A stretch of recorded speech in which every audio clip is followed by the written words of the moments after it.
all of you. Bless your heart. We are right in the middle of winter, sounds like, doesn't it?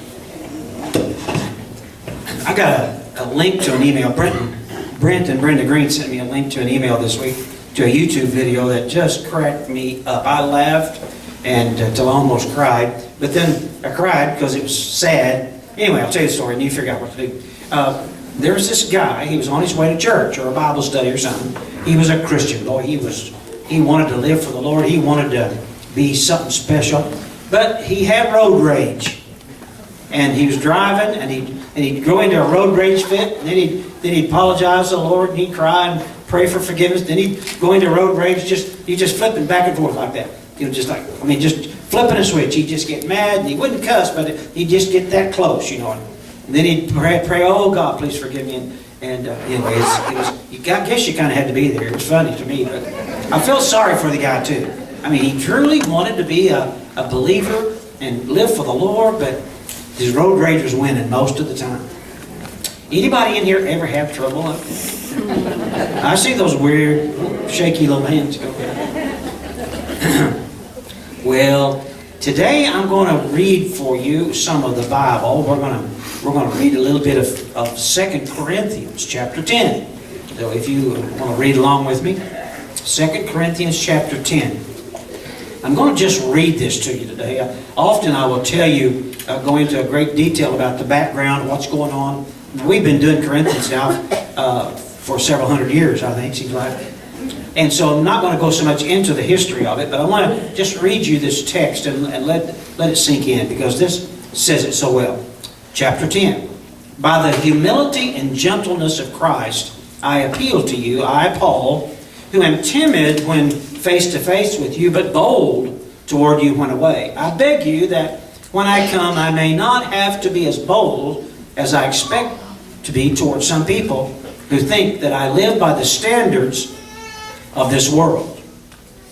Now you're judging by appearances. If anyone is confident that they belong to Christ, they should consider again that we belong to Christ too, just as much as they do. Hold your finger there, start verse 8. See, Paul had this ongoing, not feud, but discussion with the church at Corinth. And they thought some of them in the church thought he was not doing as good a job as he should have been, or wasn't as faithful to them as he should have been. And Paul explained to them, no, I am, when I get there, we're going to straighten this all out. Now keep up with me in verse 8. So even if I boast somewhat freely about the authority the Lord gave us for building you up rather than tearing you down, I'll not be ashamed of it. I do not want to seem to be trying to frighten you with my letters. For some say his letters are weighty and forceful, but in person he is unimpressive and his speaking amounts to nothing. Such people should realize that what we are in our letters when we're absent, we will be in our actions when we're present. We do not dare to classify or compare ourselves with some who commend themselves when they measure themselves by themselves and compare themselves with themselves. They're not wise. We, however, will not boast beyond proper limits, but will confine our boasting to the sphere of service God Himself has assigned to us, a sphere that also includes you. Now, we're not going too far in our boasting, as would be the case if we had not come to you, for we did not get as far as you with the gospel of Christ. Neither do we go beyond our limits by boasting of work done by others. Our hope is that as your faith continues to grow, our sphere of activity among you will greatly expand, so that we can preach the gospel in the regions beyond you. For we do not want to boast about work already done in someone else's territory, but let the one who boasts, boast in the Lord. For it is not the one who commends himself who is approved, but the one the Lord commends. Now, Paul here is aware of how to fight a battle, how to fight a spiritual battle or a relational battle or whatever. He is aware that there are weapons that he can use. There are weapons that are natural, and there are weapons that are spiritual. There are weapons that he can bring to bear, like forceful speaking, forceful letter writing. He can do some things physically, but he knows there's a better way to fight, and that is to fight spiritually. Spiritual and physical weapons They don't work well together. You cannot blend them. You can't bring spiritual and physical and make them mesh together. You have to choose one or the other. They work against each other. Now, so many Christians today are resorting to using human weapons. And I'm talking about physical weapons. I'm talking about strong speech. I'm talking about road rage. I'm talking about a lot of things. They use a physical weapon, and when they do, listen very carefully, there is a lack of total obedience in our hearts when we resort to physical weapons. Christians are to trust God to fight with our spiritual weapons and not bring our physical into it. Now, how do you and I, how do we become completely obedient Christians, and how do we fight our battles? How do you and I handle relationship crisis, job crisis, financial crisis? How do we handle all this stuff? What do we do? Do we bring physical resources to bear, or do we bring spiritual resources to bear? So today, that's the question. And I'm going to try to help you understand how much better it is when we rely on the Spirit of God to fight our battles for us. How much better in the long run it will be. So let's talk about this then. What do we do differently? How do Christians fight battles differently? Here it is. Question. Answer number one of the outline is we use weapons that are out of this world. Amen? We use weapons that are out of this world. Supernatural weapons. We don't fight with natural weapons. Let's read verse 3 again. For though we live in the world, we do not wage war as the world does. The weapons we fight with are not the weapons of the world. We don't use the same ones. Now, I enjoy owning guns and shooting guns. I was raised in a hunting culture. That's what we did. I always laugh and tell people how I used to understand money, and how much money was worth was how many shotgun shells I could buy with what I got for the. If I was hauling hay, I could buy a certain amount of shotgun shells. That's what was important to me. I learned to equate money with ammunition.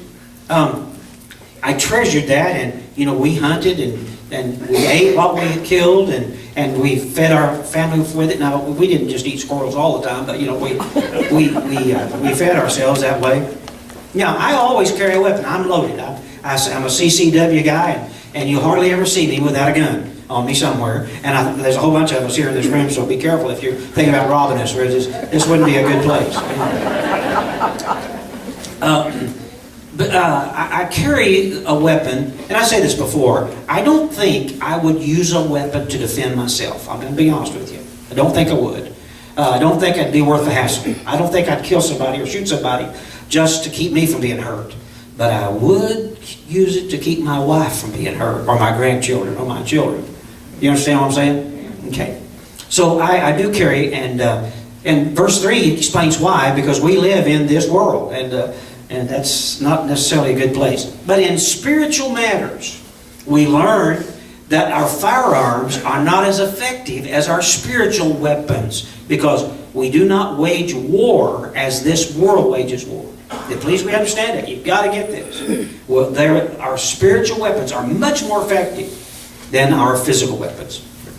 Let me bring to you a couple of illustrations. Have you heard of the term of the man by the name of Mahatma Gandhi? You heard of Gandhi? Well, Gandhi was a man that understood. By the way, I have to tell you a little personal thing here. I was in a revival with Dr. R.G. Lee. I was leading the music. Dr. R.G. Lee was doing the preaching. Dr. Lee had spent time in India in revivals and had got to know Gandhi. And so what I'm telling you now, I heard secondhand. Okay, it came from him to Dr. Lee to me. Dr. Lee said, Gandhi said, I would consider being a Christian except for some of the Christians I've known. Boy, that'll put you straight up on it. Anyway, Gandhi led his nation through a time of tremendous change. Class warfare, etc. And he led his nation through that. But he did it with passivity, without being violent in any way. They would resist non-violently. And in time, it took time for the leadership of that country to change. But he practiced that non-violent approach, and he changed the culture of a nation. Well, Dr. Martin Luther King Jr. here in America, learned some things from Mahatma Gandhi. And he brought to our civil rights movement the same kind of thought, that we resist and we change things by nonviolence. And that's how our segregation policies were put down. That's how things were changed in America, is that the leadership of that came in a nonviolent way. By the way, some of the white folks acted more violent by far but the people fighting for segregation, they came in a nonviolent way and changed our world and no longer separate our races. They did not fight back when opposed, but trusted God to change men's hearts. Theodore Parker, a minister of a generation or two back, made a statement. He was a reformer in England and in America. And he made this statement. He said, the arc of the moral universe is long, but it bends toward justice. Dr. Martin Luther King said that in his speech. Abraham Lincoln also used that in a speech he made one time. The arc, or the arch, you could say it like that, the arc of the moral universe is long, but it bends toward justice. And that's what we've got to believe with our heart. God has built into this universe and wove into the moral fabric of our universe, it bends toward justice. It may take a long time, but it bends toward justice, because God, listen now, is a just God. Justice is a part of what He believes in. So we learned here that we trust God, and that when God is in control, it may not be immediate or quick, but it bends toward justice. I'm going to admit, I'm an NCIS fan. Oh, yeah. Me and Gibbs were buddies, you know. And I watched an episode of NCIS one night, and honestly, I got the greatest spiritual information. I got inspiration from that. It truly blew me away. I was just almost in tears as the Lord was speaking to me after the show was over. And here's what happened. Gibbs was in Iraq or Afghanistan, I'm not sure where, but he was protecting a women's shelter, and there were children there too, but he was by himself. Maybe there's one or two with him, but they were protecting this women's shelter. And the rules of engagement did not allow him to use his weapons. He couldn't fight, they couldn't shoot him. And there were people all around that building that were trying to get in and capture those women and return them to Shura law. And so Gibbs, he couldn't fight back. There was nothing, he couldn't go out and just go blasting away. So what he did, he just began to resist them. And about sundown, he walked out on the front porch in front of the door and just stood there with his arms crossed. All through the night he stood there. Just stood using the spiritual weapons of our warfare. And in the show, of course, it's just a story. But in the story, of course, morning came and they were all gone. Help had arrived because he stood. But I don't know about you, but that impressed me so much, because that's how we're to stand in the Lord. We're not to fight back. We're to just resist in God's name and stand and let God do the work. Boy, wouldn't that be better if we just let Him do that? Instead of getting involved in fighting each other and pushing each other around. Lord, teach us how to do this. So, we use this. If we're going to learn to stand in the Lord, we have to first of all remember that we use weapons that are not of this world. Now, the second thing I want to tell you about is our weapons, is that completely obedient Christians. Now, I'm going to use that term, completely obedient, because it comes up in this next text we're going to read. And that word, I've often when I'm preparing to preach a sermon, I will read it, I will start dissecting it, cutting it apart, organizing it, whatever. And then I will watch for something to catch me.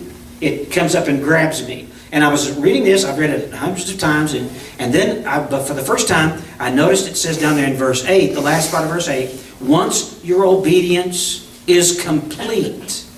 And then it dawned on me, oh my goodness, that's the key to the success of all this nonviolent spiritual resistance, is we have to be totally obedient.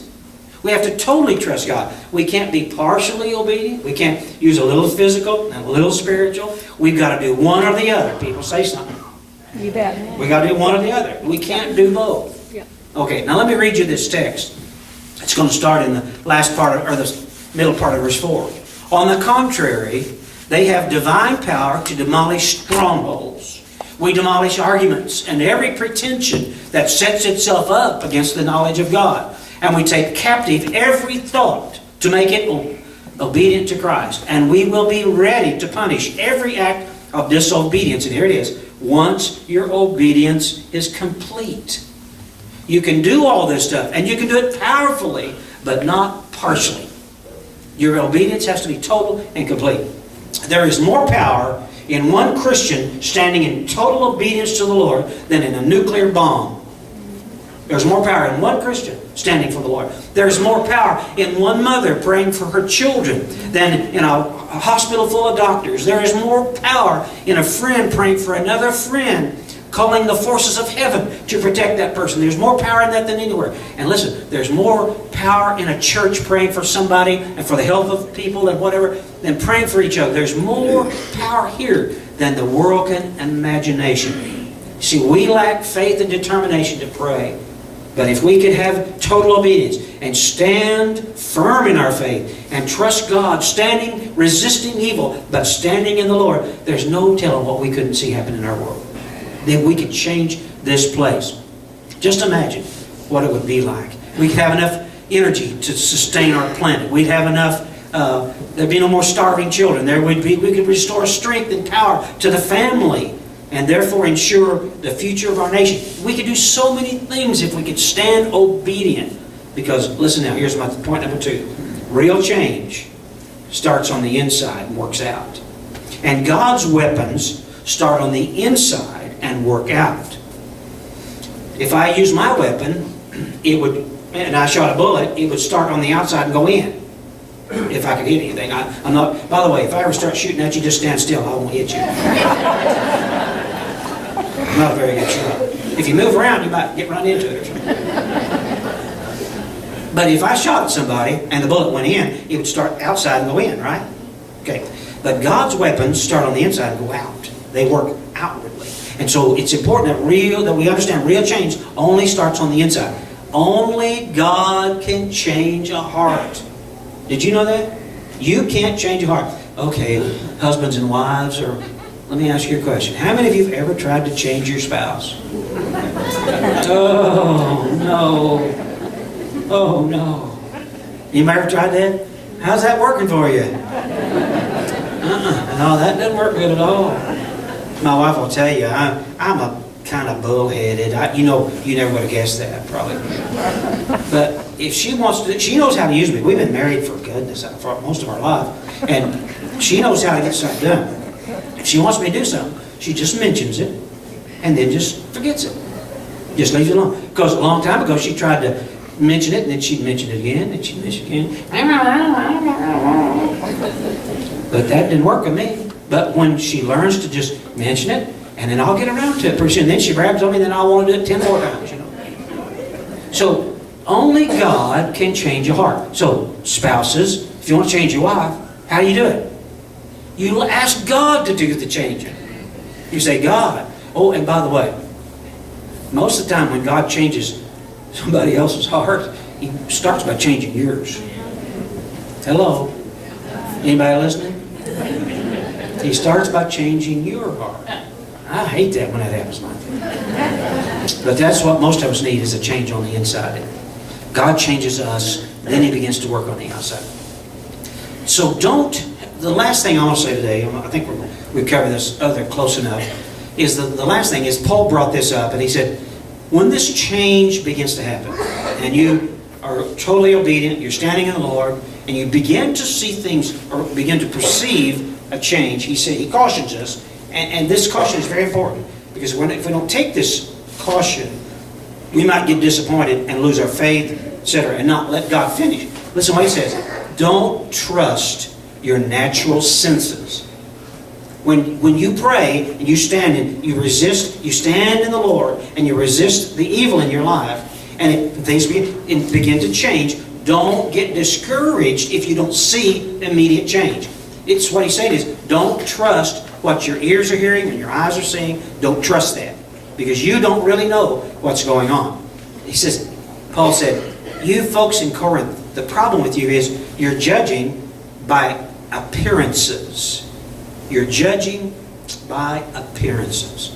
Most of the time, appearances don't really tell us what God's doing. You remember the story of, there was an old man named Jesse.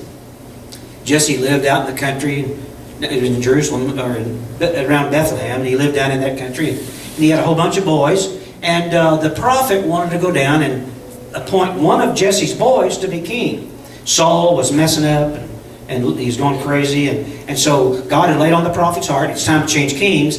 I want you to go down and anoint one. So he went down to Jesse's house, because that's where God told him to go. He went down there and he said, Jesse, I've come to call one of your boys as king.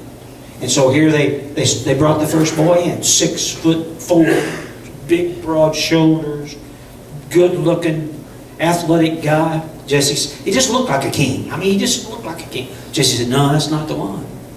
That's not him. So they brought in another, same way, just handsome, rugged men, just big old strong. Not him, not him. They finally went through the whole list of all the boys around the house, and the prophet said to Jesse, you got any more? He said, well, yeah, we got one little one. He's out in the field taking care of the sheep. Well, go get him. Guess what his name was? David. You heard of him and Goliath and King David? Well, that was King David. He was out taking care of the sheep. He didn't look like a king. He wasn't rugged and like his brothers. He was just a kid. But Jesse and the prophet realized that was God's king for Israel. But not by the eyes, but by the Spirit of God. Just remember, when you begin to see change, and you want change to happen in somebody else, don't trust your perception to evaluate the change, because God is working. You got to have faith. It's all by faith. All right? You may not see it, but trust God to do the changing. Because our natural senses will only work against what we want to see here. Trust God.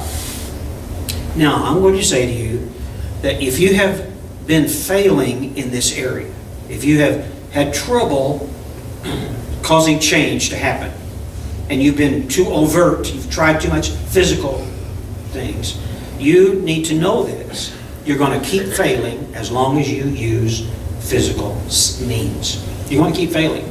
It's not even going to get better. It may even get worse. Because the weapons of our warfare are not carnal. We don't fight with human weapons. Let God change. Begin to pray. Stand like Gibbs and resist evil. Stand against evil and resist. But trust God to make the change. So let Him fight. Come back to God and trust Him to bring the solutions to this confused world and set us back on a righteous course. Folks, our nation's in trouble. Our world is in trouble. And we need God to move mightily in our government and in our local and federal government and state government. We need God to move in all areas of our life and trust God. Stand, resist evil, and trust God to make the change. Will you pray with me?